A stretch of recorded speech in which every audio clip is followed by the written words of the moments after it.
చేరుకున్నారు AP CM Chandrababu. పెట్టుబడుల లక్ష్యంగా యుఏఈలో 3 రోజుల పాటు సీఎం చంద్రబాబు బృందం పర్యటించనుంది.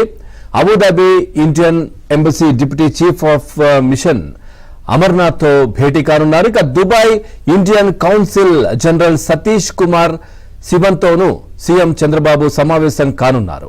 ఇదే విషయానికి సంబంధించి మరింత సమాచారం మా కరెస్పాండెంట్ సత్య అందిస్తారు. సత్య, పూర్తి డీటెయిల్స్ ఏంటి? పవన్ కొద్దిసేపు క్రితమే ముఖ్యమంత్రి చంద్రబాబు నాయుడు దుబాయ్ చేరుకున్నారు. ముఖ్యమంత్రికి అక్కడ దుబాయ్ లో స్థానిక తెలుగు ప్రజలు సాగర స్వాగతం పలికారు. Abu Dhabi Indian embassy deputy chief of mission Amarnath, అదేవిధంగా Dubai Indian council general Satish Kumar శివన్లతో కాసేపట్లో ముఖ్యమంత్రి భేటీలు కూడా ప్రారంభం కాబోతున్నాయి. నేటి నుంచి యూఏఈలో వరుసగా 3 రోజుల పాటు ముఖ్యమంత్రి పర్యటించబోతున్నారు. ముఖ్యంగా వచ్చే నెల 14, 15వ తేదీన విశాఖపట్నంలో సిఐఐ పార్ట్నర్షిప్ సమ్మిట్ ఏదైతే నిర్వహించబోతున్నారో ఈ సమ్మిట్ లో పాల్గొనేందుకు పారిశ్రామికవేత్తలు రావాలని, ఆంధ్రప్రదేశ్ లో పెట్టుబడులు పెట్టాలని కోరేందుకు రోడ్ షోలు, అదేవిధంగా భేటీలు నిర్వహించేందుకు దుబాయ్ వ్యాపారవేత్తలతో భేటీలు నిర్వహించేందుకు ముఖ్యమంత్రి 3 రోజుల పర్యటన నిమిత్తం వెళ్లడం జరిగింది. 9 రోజు పర్యటనలో 5 సంస్థల ప్రతినిధి